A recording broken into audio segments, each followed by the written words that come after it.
Welcome to the Open Forum in the Villages, Florida podcast. In this show, we talk to leaders in the community, leaders of clubs, and interesting folks who live here in the Villages, to give perspectives of what is happening here in the Villages, Florida. We are a listener-supported podcast. How can you support our podcast? This is Mike Roth, and listeners, I'm thrilled to share with you this podcast, which is my passion project for you. This podcast brings me joy, brings you knowledge, inspiration, and a lot of things that people need to know about the Villages and the people that are living here and what's actually going on. Creating this podcast is a labor of love, even though it demands more time than I can easily spare. But hey, time isn't something we can buy back, right? Now, here's where you come in, the unsung heroes and heroines. You can help us keep the podcast alive and thriving. How? By becoming a supporter. There are two simple ways that you can support us. The first is a small monthly donation. Visit our podcast website, openforum.com, and click on the black supporter box. Even a small $3 to $10 a month donation makes a difference. And guess what? You can cancel anytime, no strings attached. The second way that you can contribute to the podcast is by making a purchase of an Amazon product at Amazon standard prices, and we are paid a small commission on each purchase as an Amazon affiliate. That way there's no extra money out of your pocket, but you are supporting the podcast. Check every week because we're going to be adding new Amazon products that you can buy and support the podcast with. Thank you. And your support means the world to us. Stay curious, stay inspired, and keep those headphones on. This is Mike Roth. I'm here on Open Forum in the Villages today with Don Wiley. Thanks for joining me, Don. Thanks for having me, Mike. Don, I asked you to come back in the studio and record an extra show to talk about an email that's been circulating that really bothered me. Okay, it seemed to have some outrageous claims that you were a pawn of the developer. Perhaps you can shed some real truth on that. Pawn of the developer. Wow, that's a pretty interesting claim. Yes, I did receive some contributions to my campaign from Mr. Morris and his wife, and from his sister, Jennifer Parr. They each contributed $1,000 to my campaign. And many of the businesses throughout Sumter County contributed to my campaign, as well as two of the other candidates. What is your rough campaign total contribution so far? It's right at $100,000. Okay. And they gave, as a family, $3,000. $3,000. That would hardly say that you're in their pocket. Where I came from, we didn't judge a man's integrity by a price tag. Okay? On submarines, you got 150 men whose lives are depending on you and your integrity. And that's where I put my integrity. This tends to think that I can be bought for $1,000. That's not a reflection of my integrity.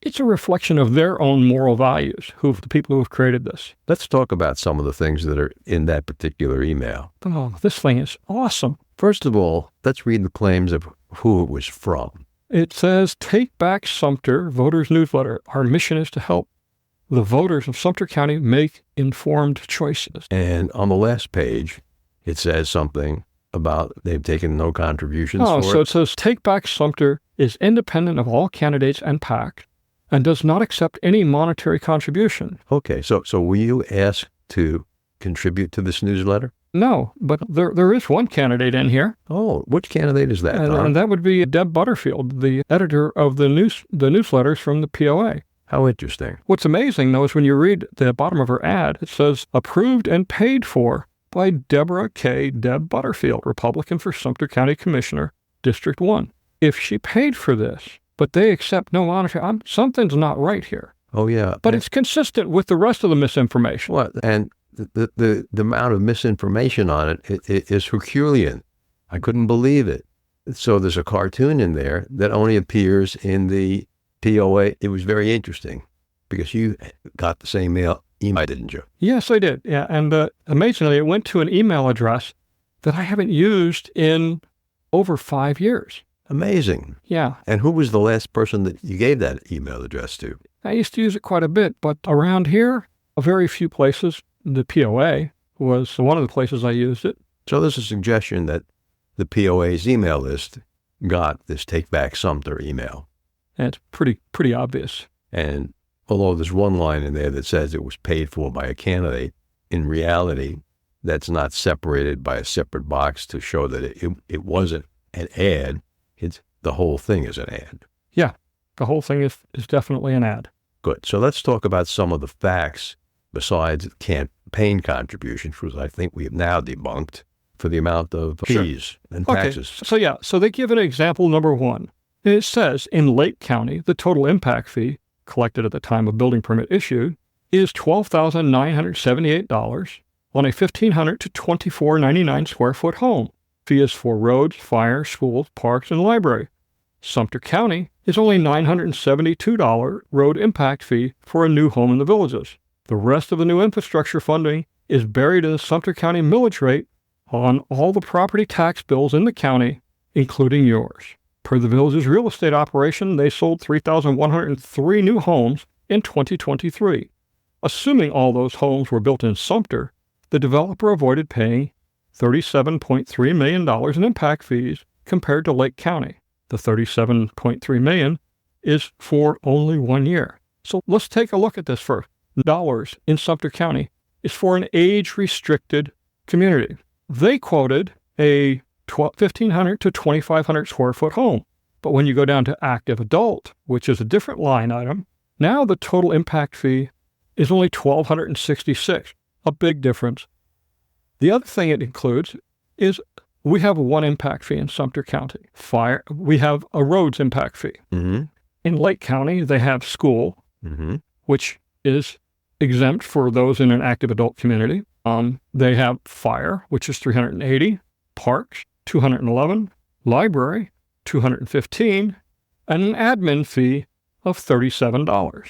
But roads is only $424. It's less than half of what Sumter County pays. Let's take this apart a little bit farther. Parks. The Villages provides their own recreation amenities. So we don't have a separate parks fee. We don't have a separate parks fee, so it's not needed. Fire. The developer's building the fire stations. Yes, the district is renting them back, but we'll get to that in just a minute. That's in this second example that they give. Mm-hmm. An admin fee? We don't charge an admin fee in Sumter County. If we take out just the parks and the admin fee, we're already down to about $1,000. That's only $25 off. Okay, library, well, we already have a very robust library system. Mm-hmm. Not a whole lot of need for them. Already basically equal at that point. So there's that fallacy in there.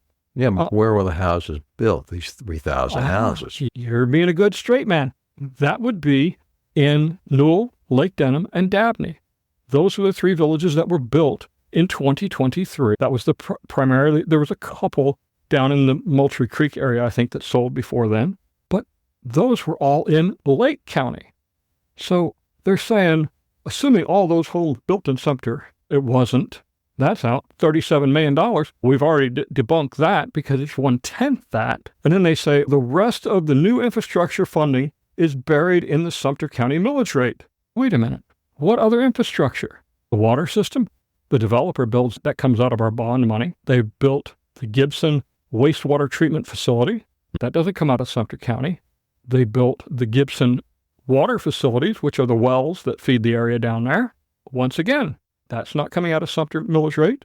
The only thing that there is nothing coming out of the Sumter millage rate for the growth, because the impact fee that we collect, it covers all the new county roads, which would be Bexley Trail and McNeil and these that are in the county road agreement. The rest of the roads are built by the developer, and guess what? They're rolled into our bond again. That's why the bonds are so high down in the south area. That, plus, if you're looking at your house, Mike, your house is 10 years old. Sure. My house is 10 years old. The bond, what hasn't gone up in 10 years? People like to compare it, up north, the bonds are so little. Well, yeah, it was 20. But the houses are 25 years old. Yeah, it was 20 years ago. Was a car as much as it is today 25 years ago? No. There's a lot of misinformation there, and it's a shell game. The second one, I love this one. The Villages Public Safety Dependent District was established less than a year ago by the Board of County Commissioners. The VSDDD, mouthful, plans for the massive expansion of the villages in Sumter County. That expansion will require several new fire stations and fire equipment. Funding should come from a fire impact fee paid by the developer and others on the new construction within the VPSDDD. However, the county commission did not give the VPSDD board the power to establish an impact fee. Therefore, the current property owners within the VPSDDD will be taxed to pay for the new fire stations and equipment. So let's just back up to what the county commission did. They didn't have the authority to give them that. It's not allowed. If the Village Public Safety Dependent District wants an impact fee, they can submit to the county commission, and the county commission will most likely approve it. So that kind of blows the wind out of that. The building of the fire stations, the developer's doing that, and they're renting them back or leasing them back, whatever word you want to use, to the villages. What about the new 2 or 3 fire engines and ambulances that need to be purchased to operate those buildings? And those are coming out they're all under the, lend-lease agreement, whatever. They're leasing all this. And at the end, after 10 or 15 years, whatever it is, then basically they write them a $1 check. Well, it's a $1 lease. Yeah, I don't know what the closeout is, but basically it's a rent to own, if you will. Okay. And the difference here is the cost. They're going to pay the actual cost over 10 years. Whereas if they were to use impact fees, they wouldn't have the impact fees collected for the new areas. They'd have to get a loan. They'd have to take a loan. Guess what you got to pay with a loan? Interest. Guess what? It ends up costing you more. So this is a less expensive option. And it really is a very small impact on the whole budget. They're just twisting words anyway. So there's another, this is the next paragraph in example 2. There is another rapid growth region in Sumter County in a portion of Wildwood located in the fire department service area. Only one new fire station with new equipment is needed. The county plans to institute a fire impact fee on new building within the service area for that new station. The same fire impact methodology should be used within the VPSDDD so that the current residents would not be taxed for the expansion of the villages. Okay, again, this was a decision not made by the county commission. This was a decision made by Villages Public Safety Dependent District, their board. Whatever methodology they choose, hopefully the county commission will support them. It's still open for discussion, but they didn't choose to use an impact fee. Again, it's cheaper to pay the developer because they're just going to pay the cost. They're not going to pay the cost plus interest over 20 years. Cost plus profit plus interest. Yeah, things like that. I don't believe the developer's making a whole lot of profit because it's not a profit center, okay? It's something that's needed to make the profit center work, and that profit center is selling homes. You don't mark up things just for the sake of marking it up. You do it for a reason. And in this case, there's no reason to mark that up. Action is needed by the Sumter County Commission to establish a fire impact fee inside the VPSDDD so that the current residents are not taxed for the expansion of the villages. If the county commissioners are developers' puppets, this will not happen. I got news for you. The county commissioners can't do it unless they're requested by the VPSD. So much for being puppets. We're just doing what was asked. They go on to talk about, how much money in campaign contributions that I got compared to Mr. Miller, that Todd Kuhn got compared to Mr. Estep, and that Mary Lasby, her name is difficult for me, got compared to Miss Butterfield. I can't help it if nobody wants to support these other candidates.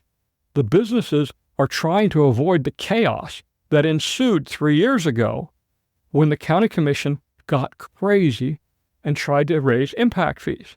You know what's really interesting, Mike, about the impact fees? No. They wanted to raise them 70% because they needed the money. Okay. Then the state legislature stepped in. Said you can't do that. You can't do that. You can raise it 12.5% a year for 4 years unless you want to do unless you want to do a study. If you do a study, then you can raise it. So they had 2 options. They could do a study and raise it whatever they needed. Key word here. Yes. Or they could raise it 12.5% a year for 4 years. But they did neither. I guess they really didn't need the money.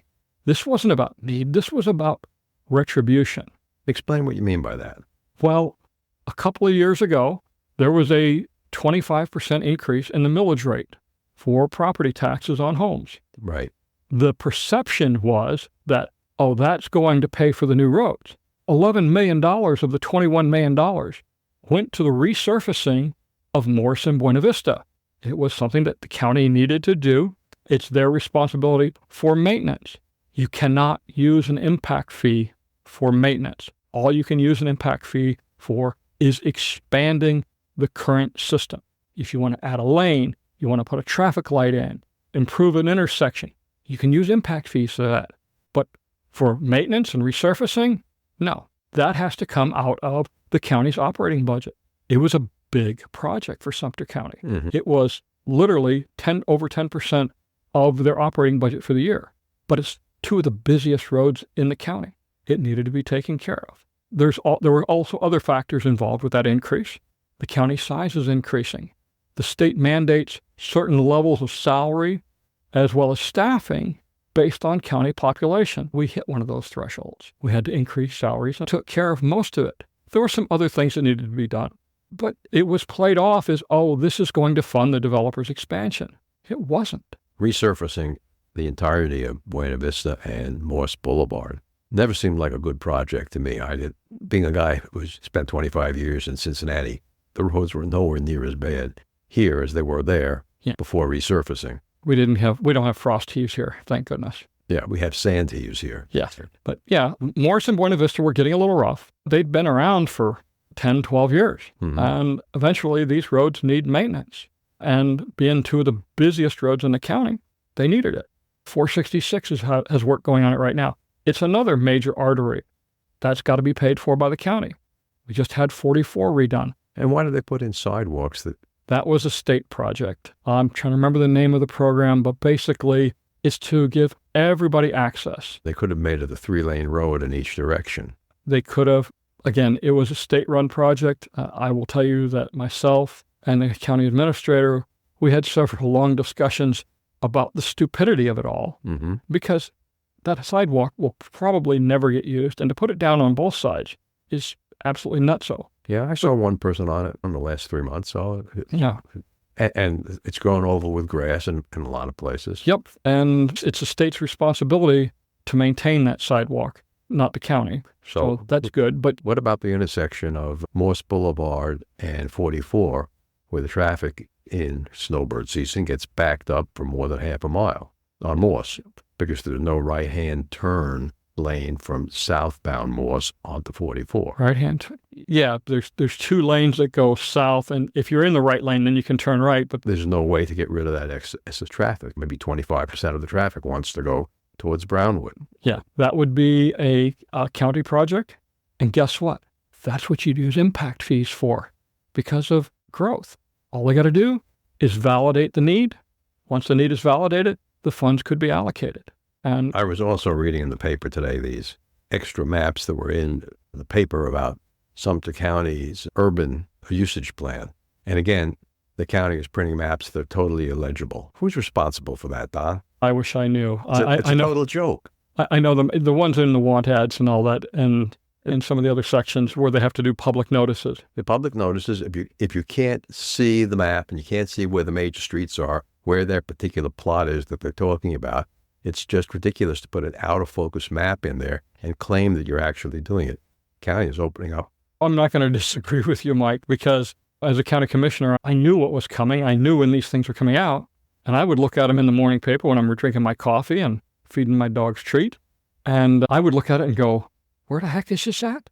And I'd have to read it 2 or 3 times before I was, I know where this is, only because I had looked at it before. It's the 2 maps that are in there today were absolutely illegible, okay? And the Wildwood map, City of Wildwood maps, where they put in property annexation, their maps are poor, but at least they're legible. There wasn't a single road name in there that I think that was legible. I mean, it's like they're hiding something from us. Unfortunately, it's got to cover such a large area that the details get small. And I agree, though. They need to improve it. Part of that is the newspaper. Part of it's the county's fault. It's something that we can take for action once I get back in office in November. Yes. Now, the other thing that really bothered me about that particular email was that it's a position paper for 3 candidates. It's an endorsement. It's an endorsement for 3 of them. It's more than an endorsement. It's position paper endorsement, paid political ad. Yep. Okay, that's not represented as being paid political. Is that illegal? I don't know. When I saw this, I was like, okay, who is this and who's running this? It's not listed as a political action committee on either the state or federal level or the county level. So I don't know who these people are, other than based on the email list that they're using, is the fact that they're using POA graphics and everything else. But I don't know if it's legal or not. It is definitely worth asking the question. Don, we served for a couple of years on the commission. Yes. Okay. If you knew then what you know now, would you have done anything different when you were on the commission? No, I think I did the right things when I was on the commission. I was looking out for the best interest of all of Sumter County. Yeah, right now we have some people taking the position, I'm for the residents. My question is, which residents are they for? Because are they for the residents just in the villages? What about the residents that own businesses? What about the residents that are employees of those businesses that they're trying to impact? Okay? It is one county. And either we survive and we thrive together, or if we take a position of favoring one over the other, we are going to fail miserably together. And I will tell you this, once you start down the road of failure, it is a very long, hard, and steep climb back up to success. Now, we dodged a bullet 3 years ago when the state stepped in, shot down these impact fees, and then certain individuals had a problem with the truth and got caught. These things benefited the county and its recovery. And the county's in good shape. But I'll tell you right now, the businesses in this county, they don't want to see a repeat of what we had 3 years ago. That's why they're backing myself and Todd Kuhn and Mary. So you don't know whether it's legal to have a committee or a position paper come out like that, an email that must have hit 30,000 people. Yeah, I don't know how they're getting away with this. This is obviously the actions that a political action committee would be taking, or even a candidate might be taking. But this doesn't give any indication of either of those. So it may or may not be legal. I don't know. It's worth taking, though, to the supervisor of elections and asking. And Don, just for our listeners, why don't you tell our listeners what you would do if you get reelected to the commission? We start with, I don't have an agenda, okay? Agendas are a politician's word for, I'm going to spend your money. I have a responsibility to all the residents, okay? Every bit of Sumter County, that they all be treated fairly, and we deal with the issues one at a time as they come up. I'm not going to go in with an agenda to build a new dog kennel or do anything else. I'm just going to take care of the needs of the residents, and we're going to do the best we can for the least amount of money. Go, Don. Can you give our listeners your campaign website is? Sure. It's elect, and then Don, D-O-N, and then Wiley, WILEY.com, of course, yes. There's so many dots now. Yeah, just connect the dots. So I think that's what people need to do about that email that came out recently. They need to connect the dots and figure out that the POA is attempting to control them again. Yes. And you don't have to take my word for it on the impact fees.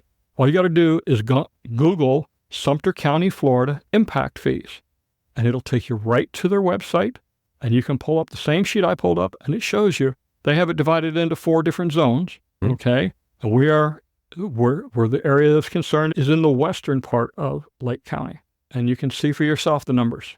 Great. Thanks for joining us, Don. Thank you, Mike. Appreciate you having me. This is Mike Roth and Dr. Craig Curtis speaking about Alzheimer's disease. Yeah. Dr. Curtis, can you talk about alcohol use and Alzheimer's? Yes, Mike. They have had studies out for years that show those that have 1 to 2 drinks a day actually have a lower risk of heart attack or stroke. And in a study published... That's interesting. That means that people who totally abstain from alcohol have a higher risk? That's a difficult question, Mike. It's yes, those that abstain from alcohol, not with Alzheimer's disease, but actually had a slightly higher risk of heart attack and stroke.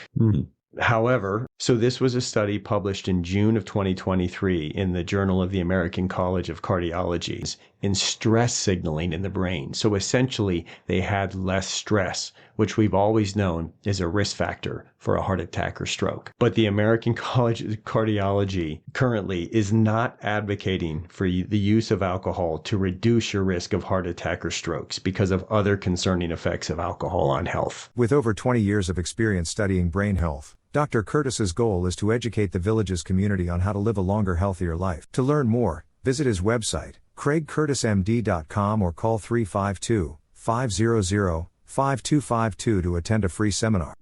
Remember, our next episode will be released next Friday at 9 a.m. Should you want to become a major supporter of the show or have questions, please contact us at mike@rothvoice.com.